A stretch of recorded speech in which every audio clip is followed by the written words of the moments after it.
Right, hello everybody. How are you? Silly question when you can't really answer that, can you, Dorothy? Thank you for coming to the Bavard Bar, thank you so much. So, have you all got seats, you're all comfortable, you've got your drinks, fabulous. Yes, thank you for coming to the Bavard Bar this evening.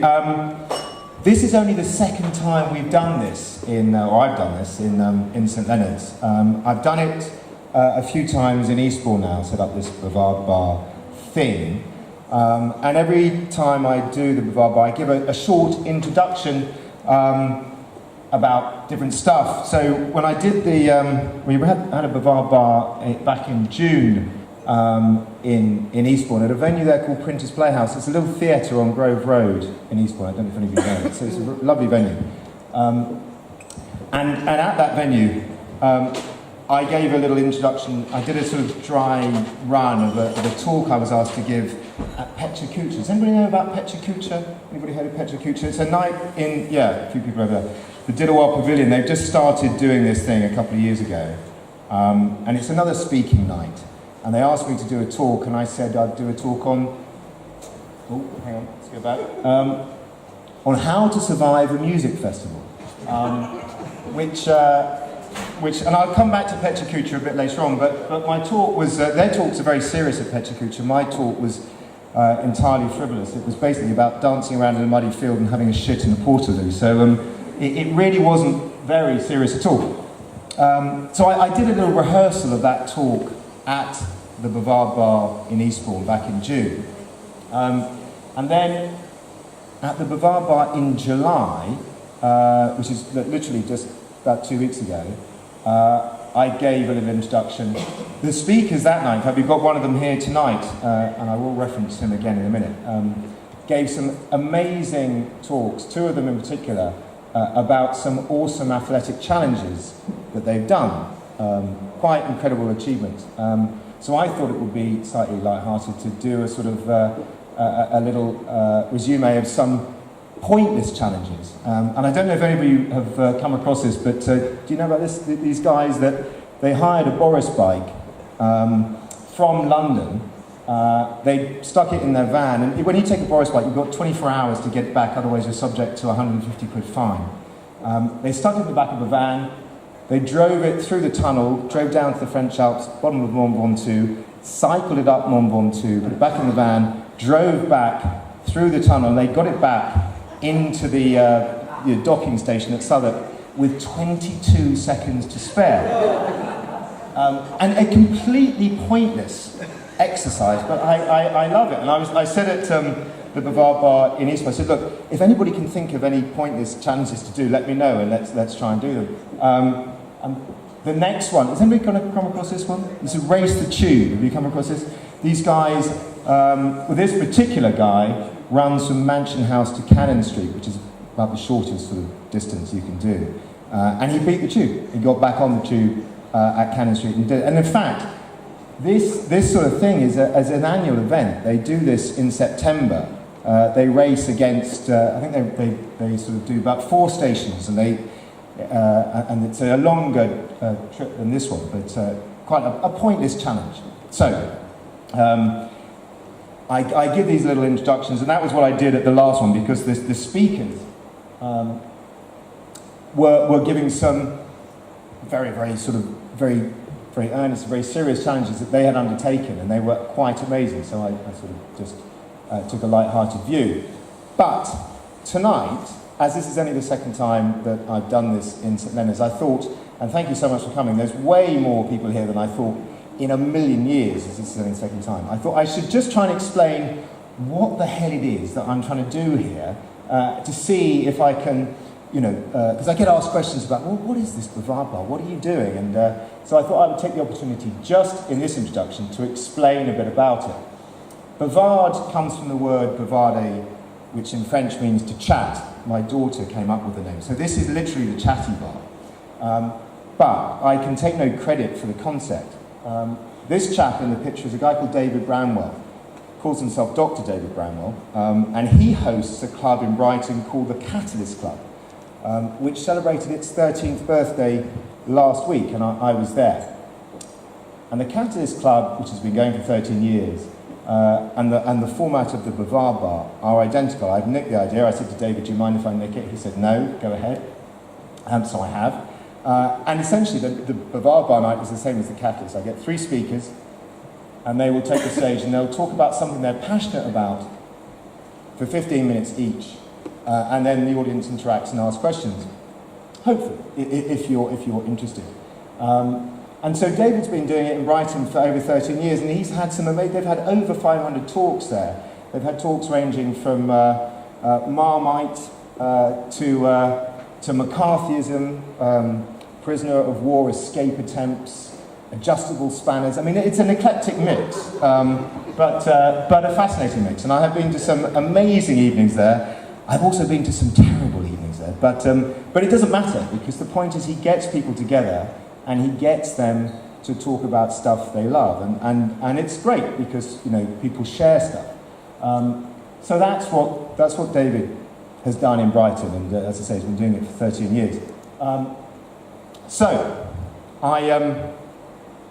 This is Richard, who is in the audience tonight. Richard was one of the speakers at last 2 weeks ago, the Bavard Bar we ran in Eastbourne. And Richard spoke about something known as peak experience. But a lot of people ask me with the Bavard Bar, they say, before the event happens, they say, who's talking? What are they talking about? What are the subjects going to be? And David, who hosts the Catalyst, gets the same question because it's the same format. He doesn't announce who's speaking. And the reason for that, I thought I'd reference Richard, because just to try and explain why telling you in advance who's talking, what they're going to talk about, doesn't necessarily work in our joint opinion. Richard, who is in the audience tonight, is an amazing athlete, amongst other things. His talk was about something known as peak experience, and he's a runner, and he's done probably the toughest running challenges in the world that you can possibly do. He didn't talk about those challenges in particular. What he spoke about 2 weeks ago in Eastbourne was why he does it, and the reason that he does it was to combat his mental health.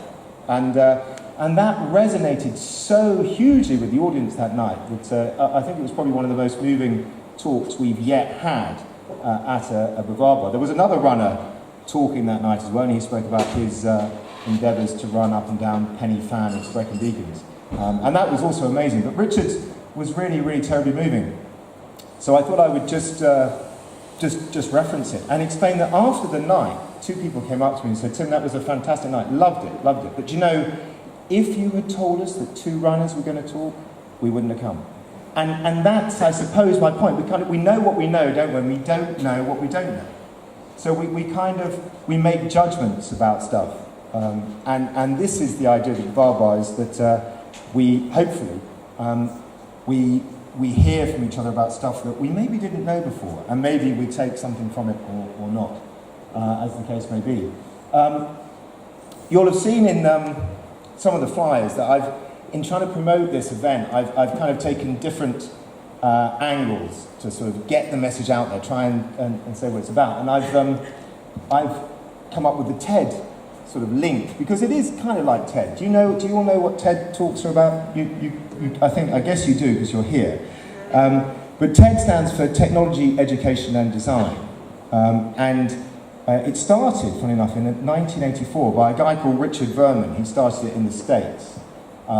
Set it up, and at that first ever TED conference, they had an absolute stellar lineup. They spoke, amazing speakers. They spoke about CDs, because of course it's 1984, e-books, 3D animation in films, and fractal geometry. So very much like a Bavard Bar evening. It's cutting edge stuff, much like the Catalyst. In fact, David Bramwell, it really doesn't matter what you talk about. And David Bramwell last week put a call out for someone to talk about watercress. It doesn't matter. I'm pretty obsessed with trying to get someone to come and give a talk about pasta. Is it better to eat it fresh or dried? That's what I want. But so TED is a little bit more highbrow, and they got it going in 1984. But despite that stellar lineup, it didn't take off. In fact, it lost money, and they stopped it. They resuscitated it again in about 1990, and they tried to get it going. And slowly over the 90s, it picked up a bit of momentum, but it didn't, and it was sort of around the Monterey area of California. It didn't really get much impetus until 2001 when a guy called Chris Anderson, who's a media entrepreneur, he took it, he acquired it, and he switched their direction. He came up with the logo, Ideas Worth Spreading, and also fundamentally what he did is he switched them from being, at that point, a for-profit venture to a not-for-profit venture, which is interesting because I'm trying to get the Bavard Bar to go from a not making any money to possibly just making some money at some point might be helpful.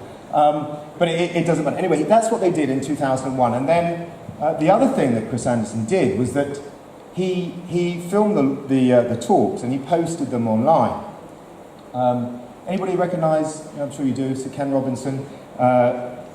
He gave a talk. It was the first talk that hit 10 million views. And it was entitled, Do Schools Kill Creativity? I don't know if you haven't watched it, then I would encourage you to watch it. It will open your mind to our education system and the problems with it. And that he became an internet phenomenon as a result of giving this talk.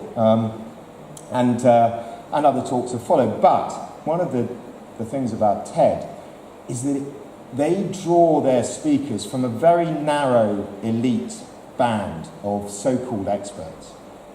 And with the Bavard Bar and with the Catalyst Club, I'm not into that, and neither is David, because I take the view that we're all experts. We all know stuff. We don't always, all of us, want to get up and talk about it, but we all know stuff. We're all passionate about stuff. And we don't have to be recognised as an expert to share that stuff with each other. So that's TED, and as I say, I part company with them. They have a similar format in terms of the 15-minute length, but I part company with them in terms of where they draw their speakers from. There are other speaking events. I did a little Google search this afternoon, and there's something called 5 by 15. I don't know if any of you have come across that. It's a British concept. Rosie Boycott is behind it, and some others.